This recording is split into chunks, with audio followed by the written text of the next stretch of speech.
मृत्यु के बिना मरने वाले योद्धा की अमर गाथा देखिए।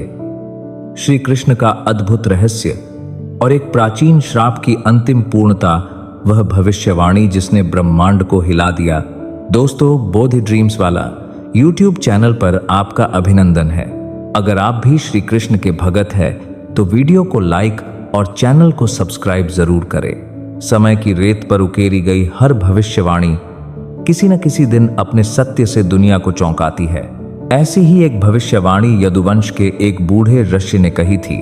एक दिन तुम्हारे द्वार पर ऐसा योद्धा आएगा जिसके चरणों के स्पर्श से ही नगर जल उठेंगे, जिसकी आंखों में क्रोध नहीं, विनाश का सत्य बसेगा और जिसे मृत्यु छू भी नहीं पाएगी। वह तुम्हारे कुल का अंत लाएगा। यदुनगरी में यह कथा आग की तरह फैल गई थी। राजा उग्रसेन ने सुना, देवकी ने सुना, वसुदेव ने सुना, पर सबसे अधिक जिसने सुना वह था कालियवन, गुफा कंदराओं में साधना करता हुआ यवनों का भविष्य का राजा। कालियवन जन्म से असाधारण था।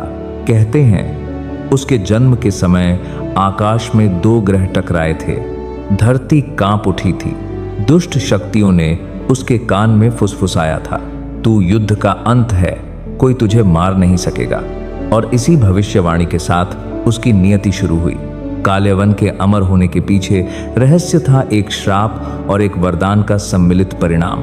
उसके बचपन में एक तपस्वी ने उसे देखा। कालियवन ने गलती से उस तपस्वी के ध्यान को भंग कर दिया था। तपस्वी क्रोधित हुआ, आसमान गरजा, वायु थम गई और उसने कहा, दुष्ट बालक, तू विनाश का कारण बनेगा। मैं तुझे श्राप देता हूं, तू मरेगा नहीं। बालक कालियवन समझ नहीं पाया, अमर होना कोई श्राप कैसे हो सकता है। तपस्वी ने आगे कहा, तेरी मृत्यु इतनी विचित्र होगी कि तू मरेगा भी और नहीं भी, तेरी देह अस्तित्व में रहेगी पर प्राणों का बंधन समाप्त हो जाएगा। न तुझे स्वर्ग मिलेगा न पुनर्जन्म। तू समय के किसी अंधकार में फंसा रहेगा। और तब से कालियवन मृत्यु से परे हो गया।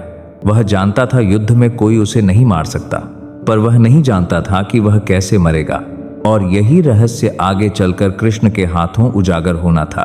कालियवन की कथा जितनी पुरानी थी उतनी ही गहरी कृष्ण की कथा भी।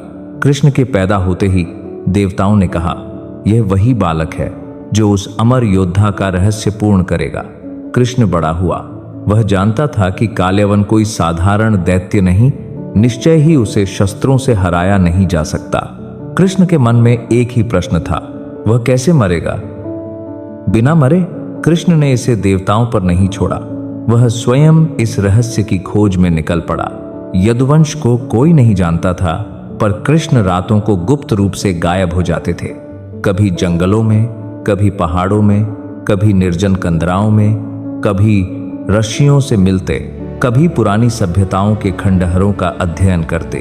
एक दिन एक अत्यंत प्राचीन गुफा में उनका सामना हुआ मुचुकुंद से, एक ऐसे राजा से जिसने अपनी आंखों में एक प्रलयकारी शक्ति संजो रखी थी। जो भी मेरी आंखों में देखेगा तुरंत जलकर भस्म हो जाएगा। मुचुकुंद शताब्दियों से सो रहा था।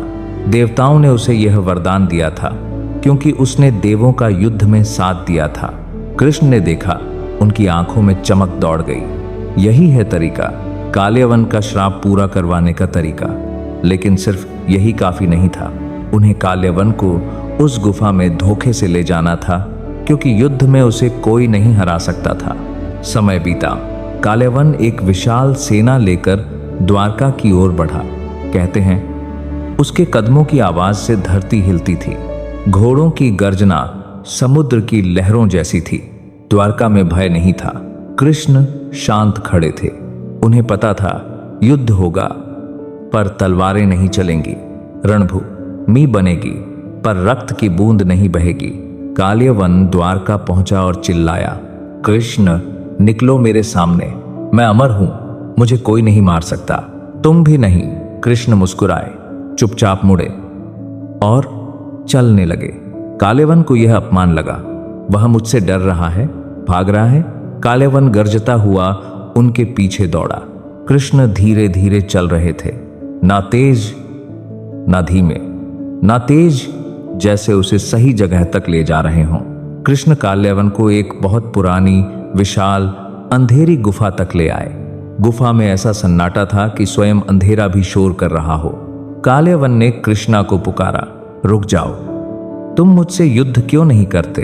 कृष्ण बस मुस्कुराते रहे। कुछ ही दूर मुचुकुंद सोया हुआ था। उसका शरीर पर्वत जैसा विशाल था, चारों ओर राख थी। शायद पहले जो भी यहां आया था उसकी देह यहीं भस्म हो गई थी। कृष्ण धीरे से कोने में छिप गए। काल्यावन ने मुचुकुंद को देखा और चिल्लाया, यह कौन है? कृष्ण, बाहर आओ। पर कृष्ण नहीं आए। काल्यावन ने मुचुकुंद को कृष्ण समझ लिया। उसका धैर्य टूट चुका था। उसने क्रोध में मुचुकुंद को लात मार दी। अचानक गुफा हिली, धरती कांपी, हवा रुक गई।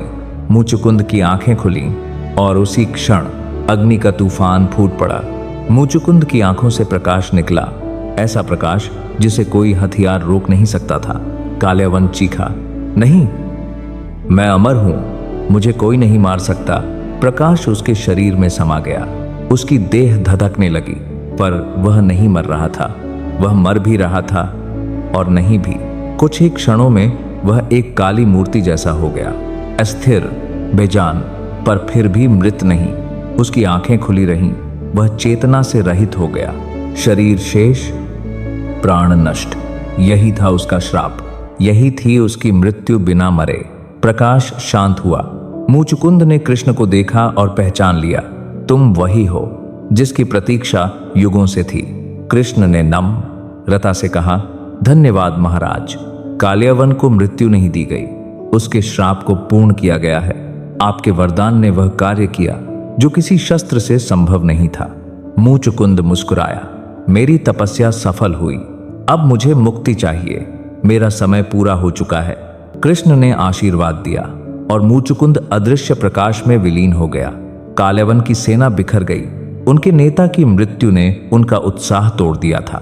द्वारका पर मंडराता संकट समाप्त हो चुका था। पर कृष्ण जानते थे, एक अमर योद्धा का अंत केवल युद्ध नहीं था, यह एक युग का परिवर्तन था। लोगों ने इस घटना को युगों तक याद रखा। काल्यावन की देह भले ही भस्म हो गई हो, पर उसके अस्तित्व का सूक्ष्म अंश समय के अंधेरों में फंस गया था। कहते हैं, उसकी चेतना एक ऐसे आयाम में कैद है जहां न स्वर्ग है, न नरक, न प्रकाश, न अंधकार, सिर्फ शून्यता। वह न जी सकता है, न मर सकता है, न आदान न प्रदान, और यही उसकी सच्ची मृत्यु थी। कृष्ण ने द्वारका के लोगों से कहा, जब अहंकार अमर हो जाता है तो उसे मृत्यु नहीं, सत्य समाप्त करता है। काल्यावन का अंत एक युद्ध नहीं, एक दर्प का अंत था। और युगों बाद भी यह कथा अमर है, क्योंकि यह बताती है, किसी योद्धा को हराने के लिए तलवार जरूरी नहीं होती, बुद्धि होती है। मृत्यु के बाद भी जीवित रहने वाले योद्धा की चेतना, कृष्ण की रहस्यमयी योजना और एक नया शत्रु जो काल्यावन से भी खतरनाक था। मुचुकुंद के प्रलयकारी प्रकाश ने काल्यावन के शरीर को भस्म कर दिया था, पर उसके श्राप का दूसरा भाग पूरा हो चुका था। उसकी चेतना नष्ट नहीं हुई थी। वह एक अदृश्य, अनसुने, अनजाने आयाम में जागा। चारों ओर अंधकार था, ऐसा अंधकार जिसमें न रंग था न दिशा। काल्यावन चिल्लाया, कौन है यहाँ? यह कौन सी जगह है?